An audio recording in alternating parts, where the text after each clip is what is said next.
Hello everyone. स्वागत है आपका हमारे चैनल पे। और आज है 13 अक्टूबर। आप स्क्रीन पे देख पा रहे हो, ठीक है। आज है 13।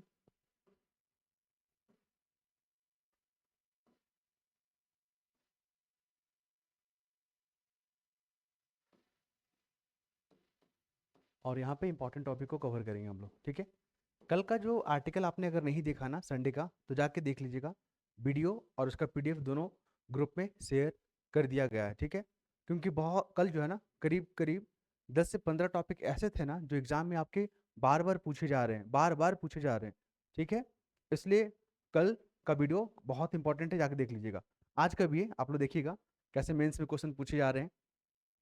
सबसे पहला जो टॉपिक है ये देखिए, गाजा शांति सम्मेलन में नहीं जाएंगे प्रधानमंत्री मोदी। हमारे जो प्रधानमंत्री है वो जो है ना, गाजा को लेकर जो शांति सम्मेलन हो रहा है, कहाँ पे हो रहा है? मिस्र में हो रहा है, याद रखिए, इजिप्ट में हो रहा है। तो कंट्री इंपॉर्टेंट हो गया। डायरेक्ट आपसे क्वेश्चन पूछ लेगा प्रीलिम्स में कि जो गाजा शांति सम्मेलन हुआ ना, किस देश में हुआ। बहुत लोग मिस्र को फोकस नहीं करेंगे, ठीक है, सिर्फ गाजा को ध्यान रखेंगे, मोदी जी को फोकस करेंगे और डोनाल्ड ट्रंप को याद रखेंगे। लेकिन जहाँ पे कंट्री होना ना, उसको ध्यान में रखिएगा, एग्जामिनर क्वेश्चन वही पूछेगा। साथ ही आपको बता दें कि इनको जो ना लास्ट में इनवाइट किया गया, प्रधानमंत्री मोदी जी को। तो इन्होंने जो है ना अपने एम्बेसडर को भेजेंगे, अपने प्रतिनिधि को भेजेंगे, प्रधानमंत्री मोदी जी, ठीक है। ये खुद नहीं जाएंगे। पहले आशा लगाया जा रहा था कि वो शिरकत करेंगे, लेकिन इन्होंने जाने से मना कर दिया है। खैर, आपको पता है ना कि उसमें डोनाल्ड ट्रंप भी आ रहे हैं। तो जहाँ डोनाल्ड ट्रंप आ रहे हैं तो भारत के जो प्रधानमंत्री हैं उनको पूरा इग्नोर किया जाएगा, ठीक है। मतलब प्रधानमंत्री जी के द्वारा उनको इग्नोर किया जाएगा, क्योंकि जिस प्रकार से धोखा दिया है अमेरिका ने, आपने टैरिफ को लेकर देखा ही है। जिस तरह भारत पे दबाव बनाने की कोशिश कर रहा है अमेरिका, हालांकि बातचीत तो चलेगा ही, लेकिन थोड़ा मन मुटाव तो देखने को मिलेगा ही अभी। तो अभी जो भी सम्मेलन होगा और वहाँ पर डोनाल्ड ट्रंप अगर जाते हैं तो भारत के प्रधानमंत्री नहीं दिखेंगे वहाँ पे, ठीक है। किसी ना किसी कारण से जाने से मना कर देंगे। खैर, वो सब क्वेश्चन नहीं पूछेगा। गाजा शांति शिखर सम्मेलन याद रखिएगा, कहाँ पे हो रहा है? मिस्र में हो रहा है। मिस्र का मैपिंग आपको दिखा देंगे यहाँ पे। और क्या है, यहाँ पे जो फिलिस्तीनी और इसराइल का जो मुद्दा है, 2 स्टेट सॉल्यूशन याद रखिएगा। ये क्वेश्चन पूछे गए हैं और आगे भी पूछे जाएंगे। 2 स्टेट सॉल्यूशन, हालांकि इसको इसराइल नहीं मानता है, लेकिन एग्जाम में बीपीएससी का क्वेश्चन में आप देखोगे, यूपीपीसीएस का में देखोगे या यूपीएससी में देखोगे, ये क्वेश्चन पूछ लिया गया है बार बार कि किन देश से जुड़ा हुआ है 2 स्टेट सॉल्यूशन। तो इसका जवाब क्या हो जाएगा? इसराइल और फिलिस्तीन, ठीक है। और क्या है यहाँ पे इंपॉर्टेंट? यहाँ पर है, और भी इंपॉर्टेंट है कि देखिए जो शांति सम्मेलन हो रहा है गाजा में, तो इससे क्या फायदा होगा, ठीक है। हालांकि भारत के प्रधानमंत्री नहीं जा रहे हैं, तो वो अन्य कारण है, लेकिन फायदा क्या होगा इससे, आप यहाँ पर देखो। इस शिखर सम्मेलन में भारत के प्रधानमंत्री को अपना उपस्थिति दिखाने का मौका मिलता, फिलिस्तीन के मुद्दे पर सद्भावना का जो है यहाँ पे मौका मिलता, और मिस्र के साथ जो है ना द्विपक्षीय संबंध मजबूत करने का अवसर मिलता। लेकिन भारत ने इसको दरकिनारा भी किया है फिलहाल, क्योंकि टैरिफ को लेकर जो डोनाल्ड ट्रंप का जो रवैया है, नेगेटिव जो एटीट्यूड है, भारत उससे काफ़ी नाराज है। और उसकी नाराजगी दिखेगा आपको अब हर प्लेटफॉर्म पे, ठीक है। चलिए, यहाँ पर जो है ना, जहाँ मिस्र में हो रहा है सम्मेलन, उसकी कंट्री याद रखिएगा। लीबिया बाउंड्री शेयर कर रहा है इजिप्ट के साथ। आप देखोगे रेड सी है बगल में, सूडान है यहाँ पे। और क्या है, यहाँ पर देख लीजिए, इसराइल और फिलिस्तीन वाला मैपिंग यहाँ पर देख रहे हैं आप, गाजा स्ट्रिप देख रहे हैं। ये लीबिया याद रखिएगा, सूडान याद रखिएगा, रेड सी का लोकेशन याद रखिएगा। क्वेश्चन आपका यहीं से पूछने वाला है, ठीक है। नेक्स्ट मुद्दा करते हैं हम लोग। नेक्स्ट मुद्दा क्या है? Operation blue star. यहाँ से क्वेश्चन पूछा गया है ऑपरेशन ब्लू स्टार को लेकर। ये टॉपिक को जो है ना बहुत लोग इग्नोर करेंगे, लेकिन हम लोग इग्नोर नहीं कर सकते, क्योंकि जब आप प्रीवियस ईयर पढ़ोगे तो ऑपरेशन ब्लू स्टार को लेकर क्वेश्चन पूछा गया। ये कब अनाउंस हुआ था ऑपरेशन ब्लू स्टार? 1984। किस मंथ में? जून में। तो ऐसे ऑप्शन देख के जो है ना आपसे क्वेश्चन पूछ लेगा। पहला फैक्ट याद रखिएगा। दूसरा फैक्ट आप क्या याद रखोगे कि किस सरकार में हुआ था उस समय, भारत के प्रधानमंत्री कौन थे? तो प्रधानमंत्री थे श्रीमती इंदिरा गांधी, ठीक है, इंदिरा गांधी याद रखेंगे आप। और आपको बता दें यहाँ पे, ऑपरेशन ब्लू स्टार का उद्देश्य क्या था? इसका उद्देश्य था कि जो जो गोल्डन टेम्पल है था, मतलब है, उसमें जो आतंकवादी जो घुसे हुए थे उनको निकालने के लिए या उनको पकड़ने के लिए ये ऑपरेशन चलाया गया था। तो अभी न्यूज में क्यों आ गया, आप लोग जानिएगा क्यों आ गया।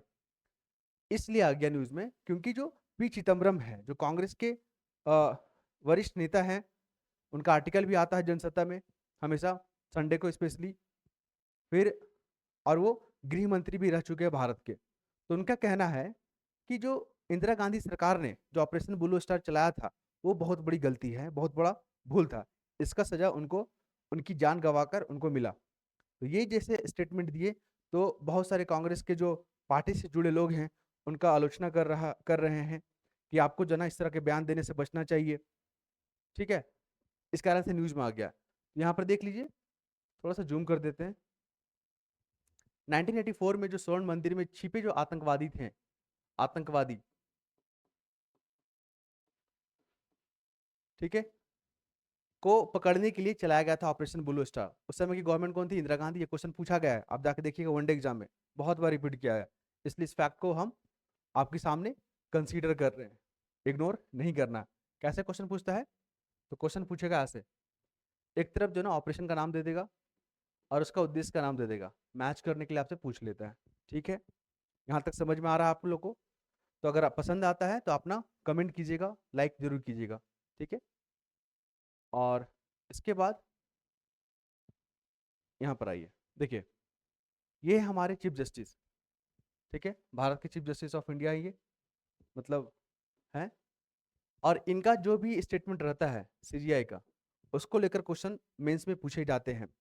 यकीन नहीं होता है, जाके आप यूपीपीसीएस का क्वेश्चन देखिएगा कि जो है ना जो हमारे प्रधान न्यायाधीश है उनके दृष्टिकोण से महिलाओं को लेकर काफी चिंता इन्होंने व्यक्त किया था, तो उस पर चर्चा करें। तो आपको कंसर्न बताना है कि महिलाओं को लेकर क्या इन्होंने चिंता व्यक्त किया था। या आप देख लीजिए जो हमारी जुडिशियरी सिस्टम है उसके सामने क्या चैलेंजेस है, उसके बारे में चर्चा करने के लिए पूछ देगा आपसे। कल का आर्टिकल में हम लोग पढ़े थे इसको।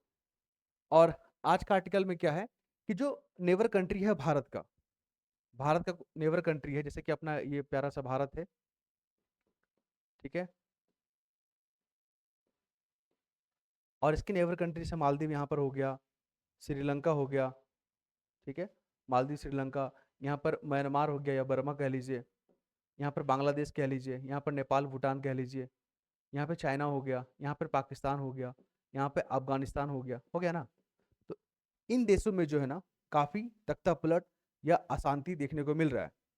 तो भारत के सामने क्या चैलेंजेस है कि जो नेबर कंट्री है, मतलब नेबर कंट्री जो है ना भारत के, वो लोग क्या क्या चुनौती उत्पन्न करते हैं भारत के लिए, इसको लेकर क्वेश्चन आपसे पूछेगा, ध्यान रखिएगा। तो इन्होंने कहा कि जैसे नेपाल में जैन जी आंदोलन आपने देखा, तख्ता पलट हुआ वहां पे, हुआ ना। तो ऐसा स्थिति भारत में ना उत्पन्न हो, तो ऐसे में जो है, जो हमारा जो नेबर कंट्री है वो लोग क्या क्या चुनौती उत्पन्न कर सकता है और उससे निपटने के लिए सरकार को क्या प्रयास करना चाहिए, ये क्वेश्चन आपसे पूछेगा, ध्यान रखिएगा। तो यहाँ पर देख लीजिए कि भारत के जो पड़ोसी से उत्पन्न चुनौती, जैसे चाइना क्या करता है, बार बार बॉर्डर डिस्प्यूट को लेकर भारत को उकसाने का काम करता है। पाकिस्तान आतंकवादी गतिविधियां करता है। ठीक है, आप देखोगे नेपाल भूटान या श्रीलंका हो गया या मालदीव हो गया, यहाँ पर चाइना का प्रभाव काफी बढ़ रहा है। इससे भी भारत के लिए नेशनल सिक्योरिटी को थ्रेट है, ध्यान में रखिएगा। ये सब चैलेंजेस जो है ना पड़ोसी देशों के द्वारा उत्पन्न किया जाता है चुनौती में। आतंकवाद, चीन का बढ़ता प्रभाव, सीमा पर आक्रमण। ठीक है, तो भारत को क्या करना चाहिए? भारत को साथ ही आप देखोगे ना हथियार खरीदने का होर और विदेशी गठजोड़, जैसे कि बांग्लादेश में जो है ना अमेरिका का हाथ बताया गया, नेपाल में अमेरिका का हाथ बताया जा रहा है। इस तरह की जो है ना जो पैनलिस्ट हैं, जो विशेषज्ञ हैं, उनका ये दावा है कि कहीं ना कहीं तीसरी शक्ति का यहाँ पे हाथ होता है, ध्यान में रखिएगा। तो ये सब चीज को लिखना नहीं है एग्जाम में, आपको बस समझाने के लिए समझा रहे हैं कि यहाँ पे भारत की जो शांति है वहाँ पे पड़ोसी देश के द्वारा जो उत्पन्न चुनौती है उसमें तीसरी शक्तियों का हाथ होता है। हम ये नहीं कह रहे कि चाइना है इसमें, अमेरिका है, आप लोग को खुद समझना होगा क्योंकि आप लोग ब्यूरोक्रेट बनने वाले हैं। तो यहाँ पे किसी भी देश का नाम लेने से बचना है आपको। ठीक है, आप आप जो है ना अप्रत्यक्ष तरीके से चीजों को डील करेंगे। यहाँ पर देख लीजिए भारत सरकार को अपनी जो क्षेत्रीय जो सहयोग है, जैसे कि बिम्स्टेक हो गया, बीबीआईएन हो गया, ठीक है, हाँ, आप लोग को आवाज़ मेरा जो है ना अच्छे से सुनाई दे रहा होगा? कोई दिक्कत नहीं है? इमेज भी आप देख पा रहे हैं? क्या लिखा जा रहा है वो भी समझ पा रहे हैं ना? तो कोई भी प्रॉब्लम होता है ना, आप लोग कमेंट ज़रूर कीजिएगा। और हाँ, अगर थोड़ा-सा भी अच्छा लगता है ना हमारा कंटेंट, तो उसपे अपना जो है ना प्रतिक्रिया ज़रूर लिखिएगा वहाँ पे। कैसा लगा आपको? अच्छा लगा, बहुत अच्छा लगा या इसमें और भी सुधार करने की ज़रूरत है? इस तरह अगर फीडबैक दोगे, तभी हम इस पे जो है ना आगे हम लोग कुछ और भी अच्छी चीज़ लेकर आ सकते हैं, ठीक है? तो यहाँ पर जो है ना भारत को बिम्स्टेक, आर्थिक साझेदारी, रक्षा की जो डिप्लोमेसी है उसको लेकर, सांस्कृतिक जुड़ाव है और पहले पड़ोसी नीति, ये सब जो है ना स्टेप के माध्यम से भारत अपने पड़ोसी देशों के साथ क्या कर रहा है? संबंध को प्रगाढ़ कर रहा है। जैसे कि अभी अफ़गानिस्तान को लेकर काफ़ी चर्चा में है, भारत-अफ़गान रिलेशन, तो मेंस के लिए बहुत हॉट टॉपिक हो गया है। आप लोग इसको इग्नोर नहीं करेंगे। आने वाले एग्जाम से ना यहाँ से क्वेश्चन देखने को मिलेगा कि भारत अफगान का रिश्ता, कि भारत और अफगान वर्तमान परिप्रेक्ष्य में किस प्रकार एक दूसरे को हित को पूरा कर सकते हैं, उस पर चर्चा करें। तो हम लोग बहुत बार इसका डिस्कस भी किए हैं। ये देखिए एडिटोरियल पेज है यहाँ पे, थोड़ा सा जूम कर देते हैं। तो यहाँ पे जो है ना, जो नोबेल प्राइज मिला है मेडिसिन के क्षेत्र में, तो इस बार का जो नोबेल प्राइज है किस फील्ड के लिए दिया गया है? तो आपको बता दें, हमारा जो बॉडी के अंदर, आपके और हमारे बॉडी में जो इम्यून सिस्टम होता है, प्रतिरक्षा तंत्र है, तो उस पे शोध किया गया, ठीक है? कि किस प्रकार हमारे बॉडी में कुछ ऐसे सेल भी होते हैं जो हमारे इम्यून सिस्टम से छुपे रहते हैं, उनको पता नहीं चल पाता है। तो उनको कैसे टैकल करके मारना और अपने इम्यून सिस्टम को मजबूत करना, इसी शोध के लिए जो है इनको नोबेल प्राइज मिला है, ध्यान रखिएगा। और इसमें कुछ खास बात नहीं किया गया है, इसमें बस बात किया गया कि जो भी नोबेल प्राइज है ना, उन्हीं व्यक्तियों को दिया जाता है, उन्हीं फील्ड में शोध करने के लिए दिया जाता है जो मानव कल्याण से जुड़ा हुआ है, ठीक है? ध्यान रखिएगा, किससे? ह्यूमन वेलफेयर या मानव कल्याण के लिए जो है ना नोबेल प्राइज दिया जाता है। इस चीज़ को आप याद रखिएगा। जैसे कि आप इंटरव्यू अभी देने वाले हैं या 1 महीना 2 महीना के अंदर दोगे ना, तो नोबेल प्राइज से हो सके तो क्वेश्चन आपसे पूछ ले। तो नोबेल प्राइज के इंपॉर्टेंस के बारे में या इसका उद्देश्य क्या है, ऐसा अगर एग्जामिनर पूछते हैं तो आपको यही चीज़ बोलना है कि इसका उद्देश्य क्या है? मानव कल्याण के लिए जो काम किए जाते हैं उनको सराहना। यहाँ पर देखिए वेरी वेरी इंपॉर्टेंट टॉपिक है और इसको हम लोग कई दिनों से कवर कर रहे हैं। साइबर फर्जीवाड़ा बहुत ज़्यादा हो रहा है। अभी आपने महाराष्ट्र का एक एग्जाम्पल देखा कि वहाँ पे जो रिटायर्ड जज थे, उनसे 31 लाख रुपया ठग लिया गया साइबर फ्रॉड के कारण। मतलब उनको फ़ोन आया और उनको जो है ना बताया गया कि हम ये अधिकारी बोल रहे हैं और आपके नाम से जो है ना काफ़ी सिम खरीदे गए हैं, जो कि आपत्तिजनक और अश्लील सामग्री सभी जगह भेजे जा रहे हैं आपके सिम के द्वारा। तो अगर आप चाहते हैं कि पुलिस कार्रवाई ना हो, तो आपको अपनी जगह पे बने रहना है और जो-जो आपको कहा जाता है, उसको आपको पूरा करना है, ठीक है? इसी को बोलते हैं डिजिटल अरेस्ट।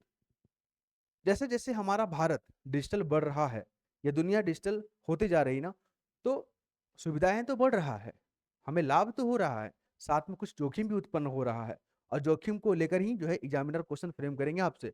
देखिए, जो हम आपको एग्जाम्पल बताएँ वो चीज़ यहाँ पे लिखा हुआ है, उसको पढ़िएगा। जैसे-जैसे जो टेक्नोलॉजी है ना, वो हमारे काम को क्या करता है? आसान करता है, हमारे काम को कुशल बनाता है।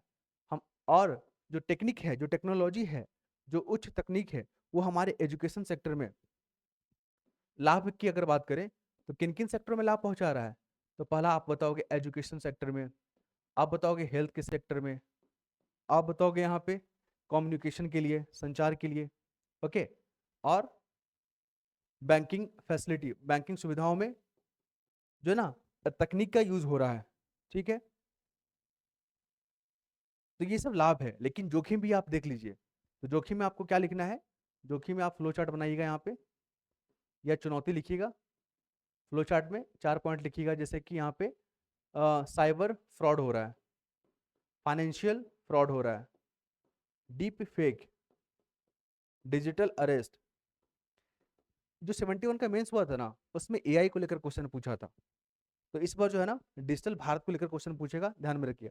किसी भी प्रकार का क्वेश्चन पूछे, आपको यही फैक्ट लिखना है, यही पॉइंट को मेंशन करना है, क्योंकि आपके पास उतना समय नहीं होगा एग्जाम में कि सोच-सोच के आप आंसर को जो है ना वहाँ पे लिखें। 10-12 क्वेश्चन जो है ना एग्जाम में वो वैसे होते हैं, जो आप प्रैक्टिस करके जाओगे, उसके द्वारा लिखोगे। लेकिन 7-8 क्वेश्चन ऐसे होते हैं, जो आपको एग्जाम हॉल में बैठ के उस सिचुएशन में उस प्रेशर को हैंडल करते हुए आपको आंसर तैयार करना होता है। तो उसी के लिए आपको ये सब जो है ना हेल्प करेगा, ठीक है, कि क्या क्या लिखना है क्या नहीं लिखना है। तो ऐसे में जो डिजिटल आपको बता दें कि जो तकनीक है हमें लाभ पहुंचा रहा है और हमको जोखिम भी कर रहा है, हमें नुकसान भी पहुंचा रहा है। तो क्या हम तकनीक को नहीं अपनाएं, क्या हम तकनीक को छोड़ दें? तो इसी में जो है ना, आपने सुना होगा कि जैसे कि आग आग जो होता है ना, अगर आप उसमें हवन सामग्री डालोगे तो उससे जो धुआं निकलता है, जो उससे जो खुशबू निकलता है, वो आपके वातावरण को शुद्ध करता है और अच्छा लगता है। लेकिन जैसे ही उस पे आप कचरा डालोगे आग में, तो उससे जो है ना खराब बदबू आएगी।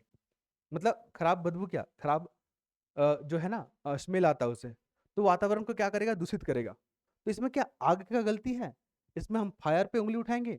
नहीं उठाएंगे। उसी प्रकार दूध का एग्जाम्पल देखिए, अगर दूध जो है ना ऋषि मुनि के हाथ लग जाए तो वो अमृत की तरह काम करता है, लेकिन जैसे ही सांप उसको अगर पी ले तो जहर बन जाता है। तो क्या इसमें दूध का गलती है? नहीं। उसी प्रकार तकनीक का कोई गलती नहीं, तकनीक को अपनाना चाहिए, टेक्नोलॉजी को अपनाना चाहिए, लेकिन साथ ही साथ हमें सतर्क रहना होगा, जागरूक रहना होगा इसके जोखिम को लेकर। ध्यान रखिएगा, आपको जो अभी एग्जाम्पल दिए ना, वो सब एग्जाम्पल आपको ऐसे पेपर में बहुत हेल्प करेगा। जब बताएगा, पूछा जाएगा कि जो एआई से आप क्या समझते हैं, और वो दो धारी तलवार की तरह काम कर रहा है, तो एक तरफ उसके लाभ बताइएगा और एक तरफ उसके नुकसान बताइएगा। तो यहाँ पे जो एग्जाम्पल बताया ना दूध और आग को लेकर, उसके बारे में चर्चा जरूर कीजिएगा। इससे क्या होता है, आपके कंटेंट बहुत अच्छे होंगे, एग्जामिनर को पढ़ने में मजा आएगा, और आपके आपको जो है ना बाकी लोग से कुछ ज्यादा नंबर अधिक मिलेंगे। फिर ये क्या है, हाँ, यहाँ पर देख लीजिए, जो भारत और अफगान का रिलेशन है वो तो ठीक है, वो तो हम लोग देख ही रहे हैं, उसको आगे भी देखेंगे। लेकिन अभी नारी सशक्तिकरण, महिला सशक्तिकरण, ये न्यूज में चल रहा है। इसके पीछे क्या कारण है? महिला सशक्तिकरण, ठीक है, महिला सशक्तिकरण को क्या बोलते हैं हम लोग इंग्लिश में? Women empowerment. ओके, तो यहां तक सब कुछ ठीक है। और हाँ, आप लोग जो है ना नोट करते रहिएगा, अपने डायरी में, अपने कॉपी में, अपने किताब में, जहां भी मन करे, बोर्ड वगैरह जहां भी पढ़ते हैं। क्योंकि अगर चीज को लिखेंगे ना आप, तो जो माइंड जो है ना, लिखा हुआ चीज को बहुत दिन तक याद रखता है। अगर ओरली आप देख रहे होगे, आपको लगता है कि मुझे याद रहेगा, हाँ, शाम तक, कल सुबह तक, परसों तक याद रहेगा, लेकिन उसके बाद आप भूलने लगेंगे। इसलिए चीजों को बार बार देखना है। और जो भी आर्टिकल है ना, आप लोग जैसे अभी आप देख रहे हैं, इसके बाद कुछ दिन के बाद फिर से आप इसको देखिएगा, स्पीड बढ़ाकर, या जैसे भी आपको सुविधा लगे। तो इससे क्या होगा ना, जो आपने याद किया है, जो आपने देखा है पहले, वो चीज रिकॉल होने लगेगा, और एग्जाम में बहुत हेल्प करता है आपको, ठीक है। तो हम लोग बात कर रहे हैं महिला सशक्तिकरण को लेकर। आखिर ऐसा क्या हो गया कि अभी हम लोग महिला सशक्तिकरण पढ़ रहे हैं? इसमें कोई डाउट नहीं है कि भारत की जो आबादी है उसमें 50% महिलाओं का है, इसलिए महिलाओं को आधी आबादी भी कहा जाता है। लेकिन ये टॉपिक इंपॉर्टेंट इसलिए है ना, क्योंकि अभी जो है ना अफगानिस्तान का प्रेस ब्रीफिंग हुआ था, उसमें महिला जो पत्रकार है ना, उनको आने नहीं दिया गया प्रेस ब्रीफिंग में। तो इससे जो है ना काफी लोग प्रश्न उठाने लगे कि जो तालिबान का जो विचारधारा है वो भारत कैसे देख रहा है उसको, भारत इस तरह के अलाव कैसे कर दिया, इस तरह के प्रश्न उठने लगे। तो यहाँ पर भारत के जो विदेश मंत्रालय है, उन्होंने सफाई दिया कि अ, ये जो प्रेस ब्रीफिंग था वो, उसमें हमारा कोई हाथ भूमिका नहीं था, ठीक है। साथ ही तालिबान का भी आप देखोगे आज कि इसमें ऐसा नहीं कहा गया है कि महिलाओं को आना जो है, मतलब महिलाओं को उसमें आने नहीं दिया जाएगा, इस तरह तालिबान गवर्नमेंट भी कहा है। इस कारण से जो है ना महिला सशक्तिकरण क्या हो गया, चर्चा में आ गया है, और आने वाले एग्जाम में ये इंपॉर्टेंट टॉपिक हो गया। तो मेंस के लिए क्वेश्चन फ्रेम कर दिए हैं, ठीक है। ये सब मुद्दे चलते रहेंगे हमेशा, लेकिन आपको जागरूक रहना है, क्योंकि महिलाओं का आप देखोगे ना कि पुरुष के मुकाबले महिलाएं इक्वल से ज्यादा है वो लोग, ठीक है। महिलाओं को कम आंकना बेवकूफ़ी है, मूर्खता है। महिलाएं हर फील्ड में बेहतर कर रही है, चाहे आप स्पेस टेक्नोलॉजी के बारे में बात करो, साइंस टेक या स्टेम वाला क्षेत्र के बारे में बात करो, इंडस्ट्री के बारे में बात कर लो, घर में बात करो, आपके घर जो है उसमें आपकी मम्मी या आपकी दीदी लोग ही संभालती है घर का मैनेजमेंट, ठीक है। तो घर से लेकर और जो देश की जो कंडीशन है। जैसे हमारे एफएम कौन है, फाइनेंस मिनिस्टर, वो भी एक महिला है। हमारे देश की राष्ट्रपति कौन है, वो भी एक महिला है। तो पूरा देश का बागडोर महिलाएं लोग ही संभाल रहे हैं, तो इसको नजरअंदाज ना करें। ये सब एग्जाम्पल जो बताया ना, अपने आंसर राइटिंग में जरूर यूज कीजिएगा। जैसे अभी नोबेल प्राइज मिला है, शांति वाला मिला है ना, वो भी एक महिला है। तो वहां पर इस चीज को आप क्या करोगे, कोट करोगे। इससे क्या होगा, आपका आंसर काफी बेहतर बनेगा, साफ सुथरा और समावेशी बनेगा। आइए हम लोग बात करते हैं यहाँ पे।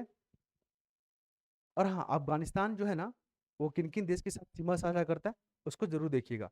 हम इस चीज़ को पहले ही बताएं और अभी भी बताएंगे, जब जब न्यूज़ रहेगा तब तब इस चीज़ को डिस्कस करेंगे हम लोग, क्योंकि ये लोग क्वेश्चन पूछा गया। ये देखिए शॉर्ट में क्वेश्चन आंसर आपके लिए फ्रेम कर दिए हैं।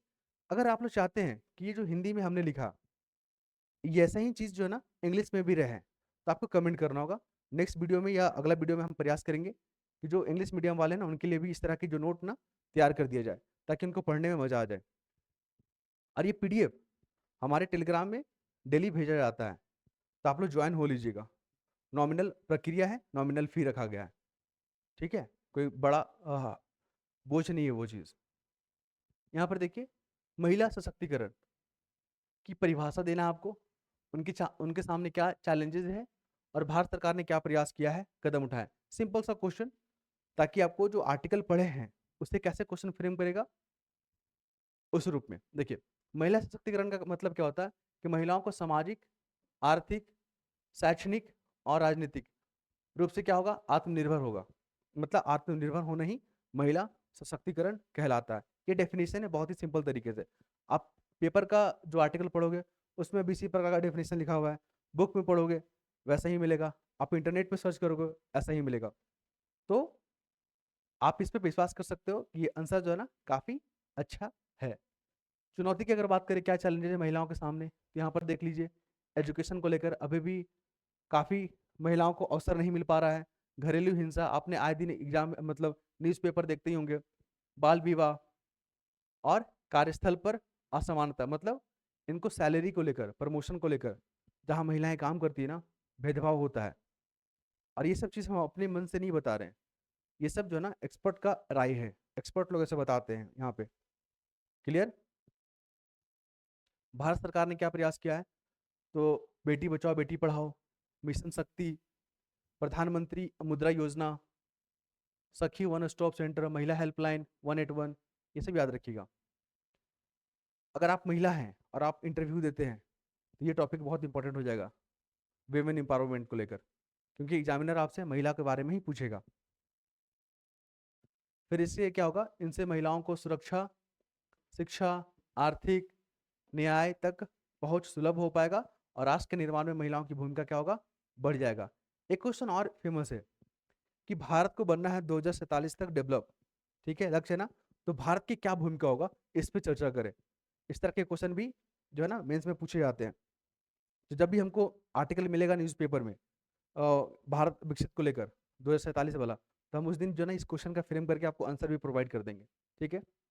अब हम लोग आते हैं गाजा शांति सम्मेलन, अभी आगे भी देखे थे, यहाँ पर देख लीजिए गाजा शांति सम्मेलन के फायदे क्या होंगे। तो यहाँ पर जो युद्ध है ना वो समाप्त हो पाएगा, मध्य पूर्व में जो है ना शांति स्थापित हो पाएगा, जो क्षेत्रीय सुरक्षा है और स्थिरता बन पाएगा।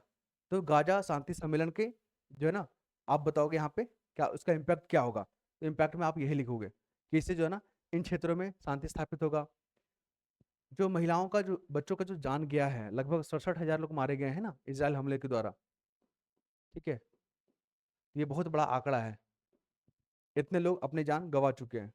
तो इससे जान माल का भी क्या होगा, अ, हानि होने से बच पाएंगे हम लोग, ठीक है। तो यहाँ तक क्लियर हो पा रहा है।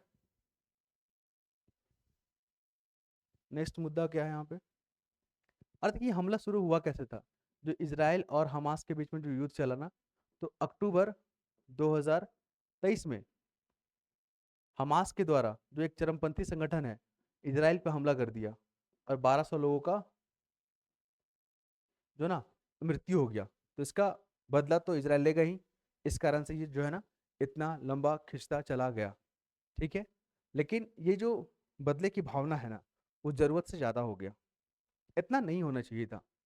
तो इसी में यूएन का भूमिका जो है ना, यूनाइटेड नेशन की जो इंपॉर्टेंस है उसको लेकर प्रश्न चिन्ह उठ गए। हम लोग क्वेश्चन भी डील कर लिए इसको कि आने वाले एग्जाम में पूछेगा यूएनओ की प्रासंगिकता, ध्यान रखिएगा।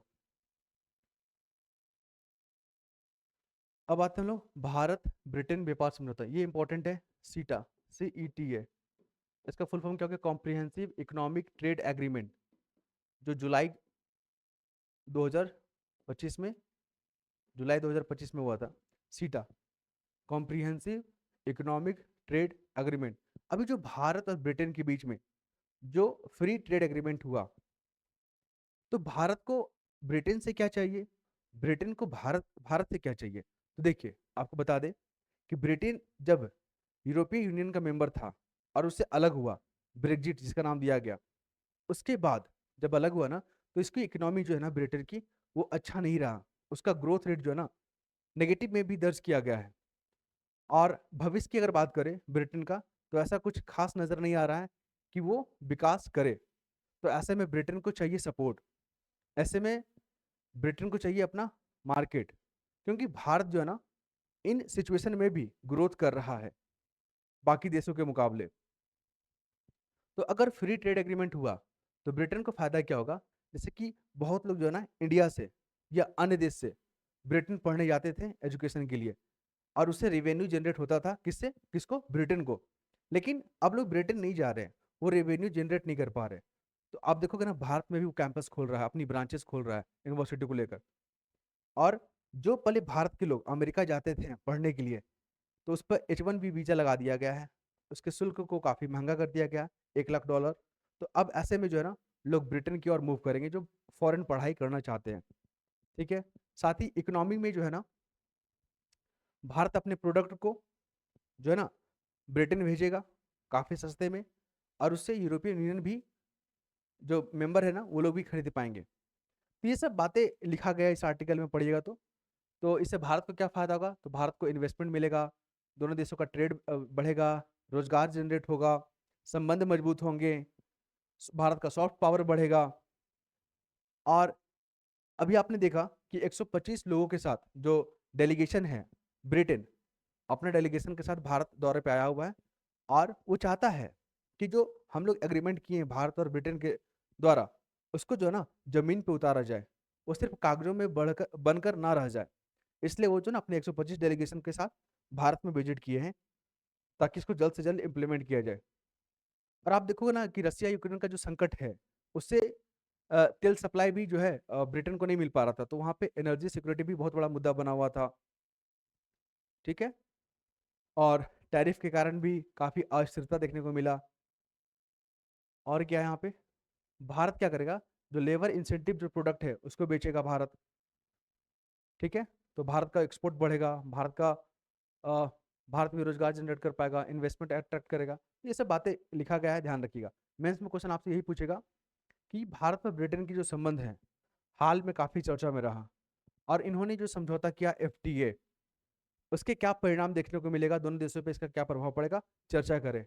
साथ ही आपको बता दें यहाँ पे कि 2035 विजन क्या है, 2035 विजन क्या है। तो आपको बता दें यहाँ पर भारत और ब्रिटेन जो है ना एजुकेशन को लेकर और हेल्थ को लेकर, ट्रेड को लेकर, एक्सपोर्ट को लेकर, तमाम सेक्टर जितने भी टेक्नोलॉजी वगैरह है, डिफेंस विफेंस सब, सारा इंडो पैसिफिक रीजन, सारे जो है ना मुद्दे को इसमें शामिल किया गया है। और सब पर जो है ना मिलकर हम लोग प्रयास करेंगे, अच्छे से आगे बढ़ेंगे। ओके। तो विजन 2035 याद रखिएगा कि इन दो देशों के बीच में है, तो ये भारत और ब्रिटेन के बीच में। आपको ये बता दें कि 2030 तक भारत और ब्रिटेन का लक्ष्य है कि अपने ट्रेड को, अपने व्यापार को 60 बिलियन डॉलर से बढ़ाकर 120 बिलियन डॉलर करने का लक्ष्य है। ठीक है। तो अभी ब्रिटेन और भारत के बीच में जो बातचीत चल रहा है, अभी जो डेलीगेशन के साथ भारत आए हुए हैं, तो उसमें पर्यावरण को लेकर, क्लाइमेट चेंज को लेकर, फिर आप देखोगे कि यूनाइटेड नेशन जो सिक्योरिटी काउंसिल है उसमें भारत की सदस्यता को लेकर समर्थन दिया गया है। ओके। कि भारत को जो है UNSC का मेंबर बनना चाहिए।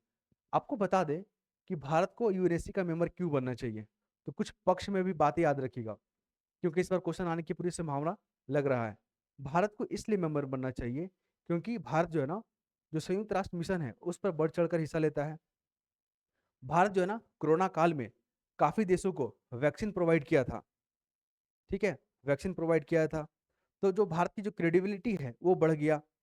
आप देखोगे वहां पे कि कोरोना काल में तो हेल्प किया ही, साथ ही अ, अभी जो नाटो और यूरोपीय यूनियन वहां पे एनर्जी को लेकर काफी जो है ना वहां पे संघर्ष देखने को मिला। तो भारत क्या किया, रशिया से तेल खरीद कर उसको जो है ना यूरोपीय यूनियन और नाटो वाले को तेल सप्लाई किया। इसलिए नहीं कि बहुत ज्यादा मुनाफा कमाना है भारत को, भारत ने ज्यादा मुनाफा नहीं कमाया, लेकिन जो नाटो और यूरोपीय यूनियन का जो डिमांड था, एनर्जी एनर्जी रिक्वायरमेंट था, उसको फुलफिल किया। तो इससे भारत की क्रेडिबिलिटी बढ़ा। हालांकि अमेरिका ने 50% का टैरिफ लगा दिया, लेकिन इससे भारत की जो क्रेडिबिलिटी है वो बढ़ गया। फिर आप देखो यहाँ पे कि भारत जो है ना रशिया यूक्रेन जो क्राइसिस है, कॉन्फ्लिक्ट है, या गाजा कॉन्फ्लिक्ट है, इन मुद्दों पे भारत जो है ना शांति का समर्थन करता है। और इसी का परिणाम आप देखोगे कि जो अमेरिका के जो डोनाल्ड ट्रंप है, उन्होंने जो शांति समझौता लाया, भारत ने उसका समर्थन किया। बस यही सब चीजें आपको ध्यान में रखना है। एग्जाम में प्रश्न मिलता है इस तरह का, तो आपको यही सब चीज को लिखना है। ज्यादा बड़ी बड़ी बातें नहीं लिखने की जरूरत है, सिंपल तरीके से लिखिएगा, आंसर आंसर आपका कंप्लीट हो जाएगा। लास्ट में मैप को देख लेते हैं हम लोग यहाँ पे। ये नॉर्थ ईस्ट वाला है, अभी 2-3 दिन तक चलेगा, क्योंकि अब सभा कानून जो है ना 6 मंथ के लिए बढ़ा दिया गया था। ये कुछ दिन पहले आर्टिकल आया था, इसलिए मैपिंग आपको करवा दे रहे हैं, ताकि आपको याद रखे कि जो यहाँ पर म्यांमार है वो अरुणाचल प्रदेश, नागालैंड, मणिपुर, मिजोरम, ये 4 राज्य के साथ सीमा साझा करता है, ठीक है। उसके बाद यहाँ पर देख लीजिए, नोबेल प्राइज मिला है वेंजुएला की, तो ब्राजील के साथ जो सीमा साझा कर रहा है देश, उसको ध्यान में रखिएगा। और गाजा का जो समझौता है, शांति सम्मेलन कहाँ पे हो रहा है, इजिप्ट में हो रहा है। तो इजिप्ट भी न्यूज में आ गया। ये मेडिटेरियन सी के साथ सीमा साझा करता है, इसराइल के साथ करता है, जॉर्डन के साथ करता है। ओके, ये सब फैक्ट को आप याद रखेंगे। और ये पीडीएफ जो है ना आपको कहाँ मिलेगा, हमारे टेलीग्राम जो ग्रुप है ना वहां पर मिल जाएगा। लेकिन ये पेड वालों को सिर्फ मिलेगा, ठीक है, ये पेड वालों को मिलेगा। और हाँ, बीपीएससी 71 को लेकर जो मेंस चल रहा है ना, उसके वीडियो भी अपलोड कर दिए गए हैं, आप लोग जाके देखिएगा। 71 72 जो मेंस है ना, यूपी पीसीएस का जो मेंस है ना, उसमें बहुत हेल्प करेगा, जाके देखिएगा आप लोग, वीडियो अपलोड कर दिया गया है। और ठीक है, फिर यहीं तक रखते हैं इसको, नेक्स्ट वीडियो में हम लोग मिलते हैं। धन्यवाद। और अगर पसंद आता है तो कमेंट जरूर करेंगे, लाइक जरूर करेंगे। ओके।